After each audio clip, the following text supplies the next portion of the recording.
Hello, welcome to Perspectives 33B, different takes on the same matter. How does a recruiter actually select and pick a candidate for a tech role?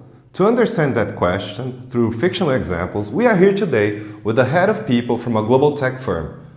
He has a background in psychology, an MBA, and specialized degrees in digital management and entrepreneurship.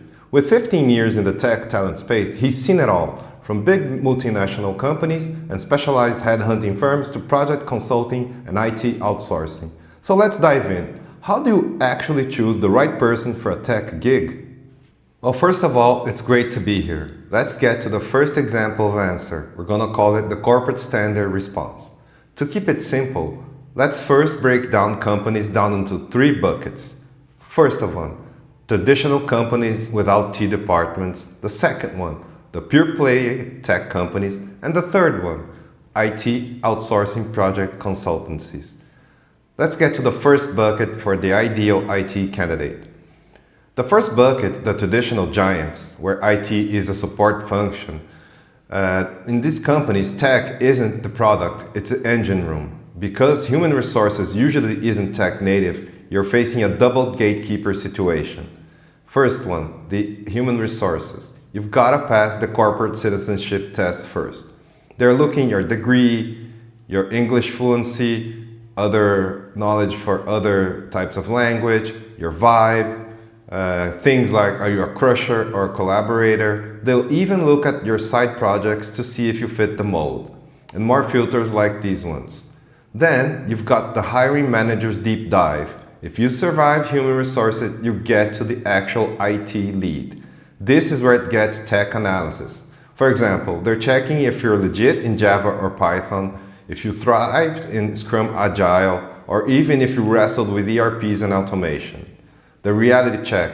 In these shops, the business side calls the shots. You're a service provider. The manager needs to know if you can translate business, dev speaking, for a product team. If you're cool with, let's say, the 9 to 6 grind, and if you can pivot when the non-tech bosses changes their minds, which happens a lot, by the way. Let's get to the second bucket, the tech-first powerhouses. In the pure play tech company, the script flips. Your tech stack is your ticket in. Zero hand-holding. You need a rock-solid baseline just to get a look in. If you can't navigate SQL or handle a database without someone breathing down your neck, for example, you're a non-starter. The tech-shaped skills. They don't just want you to stay in your lane. Even if you're applying for a back-end support gig, they expect you to understand the connective tissue of the whole system. You've got to know your code ripples through the entire stack, not just your specific ticket. But here's the kicker. You need to own the technical workflow. You've got to understand the inputs, what's handling on your plate, and the outputs, the impact of what you're shipping. Basically, in pure tech companies, you need to know the before and after of your code. You should also be comfortable with different workflows and stay sharp on new tech and cybersecurity. It's a huge plus if you're constantly leveling up through courses, hitting up events, or staying active in communities like, let's say, GitHub. And last but not least, let's go to the third bucket, the outsourcing and IT consulting shops. In this world, the ideal IT candidate, you're basically being vetted against what the client needs. Sure, the consultancy has its own baseline, like your tax setup or some culture fit basics, but the client is the one calling 80% of the shots.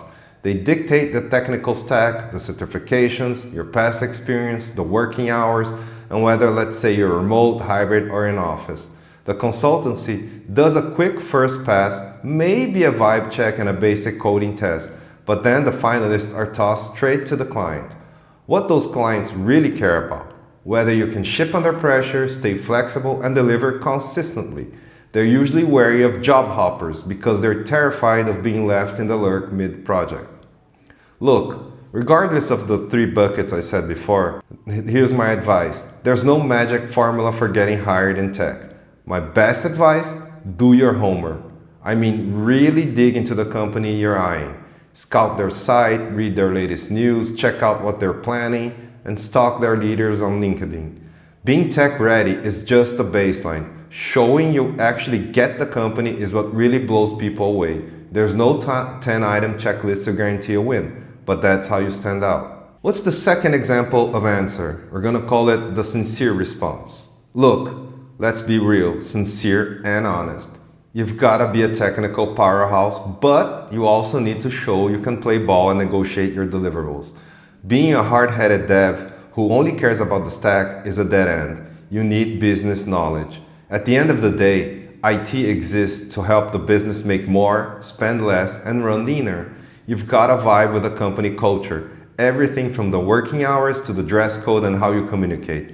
You need to prove you're not living in an ivory tower. Show that you're plugged into the dev community like GitHub sorts and stay on the top of the latest trends.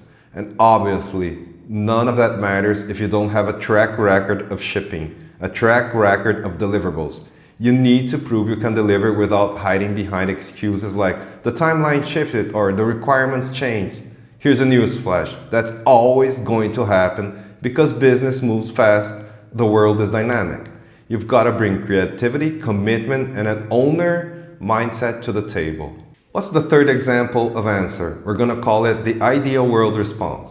In an ideal world, tech candidates could be just themselves, and companies would be 100% transparent about what the job actually entails. You shouldn't have to put on a mask just to get hired, because if you're faking it, you're going to be miserable in the next 6 months anyway. On the flip side, companies need to stop sugarcoating things. They should be upfront about the expectations, the risks, and what they actually offer to help you grow. In this ideal scenario, people will be totally honest about what they love doing, what they can tolerate, and what's still on their to-learn list. Companies would post exactly what the day-to-day looks like, distinguishing between the must-haves, the nice-to-haves, and the things they're willing to let you learn on the clock. We all know this is a bit of an utopia. Finding a perfect match between a candidate and a role is really rare in the tech world. But the closer we get to that level of honesty, the happier tech pros will be and the more sustainable the company's bottom line becomes. Think about it. Okay, today we saw 3 types of different responses for the same question. Remember, there are no absolute truths, and people may have different points of view from yours. Always consider that they may exist alternative takes on the same matter. This will hopefully help you navigate more open-mindedly through life. Knowledge always makes us grow. We never should stop learning. Think about it.